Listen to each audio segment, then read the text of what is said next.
এই যে সাইকেলটাকে এখন ধুবো। ওদিনকা গাড়িটাকে ধুইছিলাম।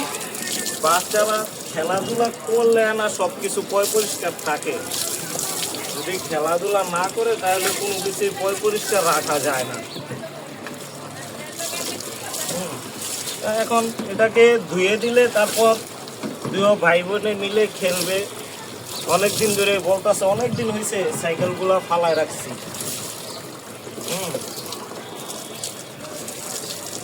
তো ধুলাবালি পইরা কি একটা অবস্থা হয়ে রয়েছে।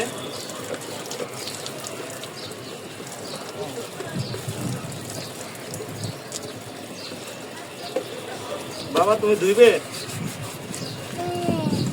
ধুবে? হ্যাঁ হ্যাঁ।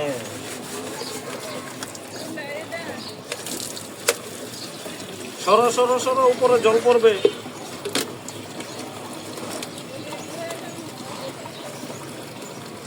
ওইদিনকার গাড়িটা কিনছিলাম যখন এই যে গুড্ডু যেদিন ডেলিভারি হয়েছিল, আমার ছেলে যেদিন ডেলিভারি হয়েছিল ওই দিনই ওই গাড়িটা কিনা হয়েছিল। মেয়ে যে কিনছে এদিক দিয়ে গাড়া আমি অপারেশন রুমে দৌড়াদৌড়ি, আর মেয়ে গাড়া ওই গাড়ির জন্য চিল্লা পাল্লা করতেছে। তারপর কিনে দিছি। তারপর এই সাইকেলটা কিনছি যখন মেয়ের 3 বছর, তখন চালাইতে পারে। এখন মাঝে মধ্যে চালায়, আগে চালাতে দিতাম, ওই চাকাটা ভেঙে গেছিল, এই কারণে এতদিন দিই নাই, আর ধোয়াও হয় না।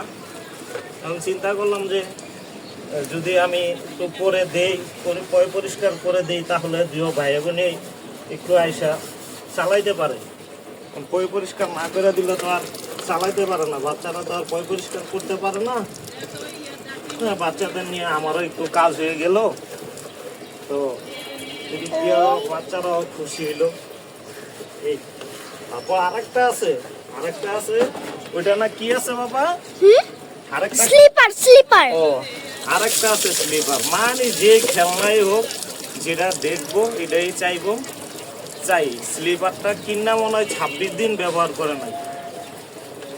26 দিন কি 6 দিনও ব্যবহার করে নাই, এমন অবস্থা। দুলনার জন্য ওইটা সাদে সিঁড়িতে রেখে আসছি, দুলনা তো আর কিনতেছো না। যে ম্যাডাম আমার পড়ায়, ওই ম্যাডামের মেয়ে, ওর নাম মেঘলা দিদি, বুঝছেন? ওই মেঘলা দিদি দুলনা বানিয়ে দিছিল আমার একটা কাপড় দিয়া। সেই দুলনাতে আমি চড়তাম। তো তুমি বাদ্যা দিছো, মেঘলা দিদি বাদ্যা দিছে, তারপরে আবার তুমি বাদ্যা দিছো, তারপরে ওইটা আবার ফেসে গেছে। পরিষ্কার করতে আপনাদের সাথে কথা বলতে আমিও কাজ করে ফেলাইছি, পরিষ্কারও হয়ে গেছে।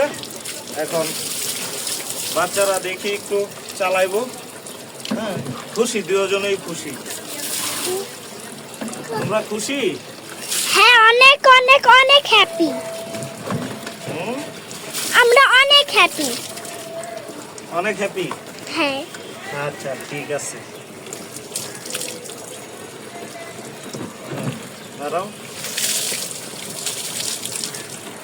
আর যখন বিল্ডিং করছে তখন এই যে একটা রাখছি, পাইপটা দিয়ে রাখছি যে ছাদে কোনো কাজ টাজ করলে, গাছ টাছ লাগাইলে যাতে এই জায়গা থেকে পানি টানি দিতে পারি, এই কারণেই এটা রাখা। অনেকে আবার করে না, তবে এগুলা করে রাখা ভালো। ছাদের উপর একটা পানির লাইন দিয়ে রাখা ভালো, কারণ যে কোনো সময় পানি কাজে লাগতে পারে। কারণ এখন আমি যদি এই পাইপটা না রাখতাম, তাইলে দেখা যায় যে নিচ থেকে আমার টাইনা আনা লাগতো পানিগুলো। তো এই কারণেই সব কিছুরই বিকল্প একটা রাস্তা বের করে রাখতে হবে। কোনো কিছুই রাস্তা বের করে রাখলে কোনো লস নাই। অনেকেই লাভ লসের হিসাব করে, আমার মতে কোনো লস নাই, এগুলো করে রাখা ভালো। হয়েছে বাবা?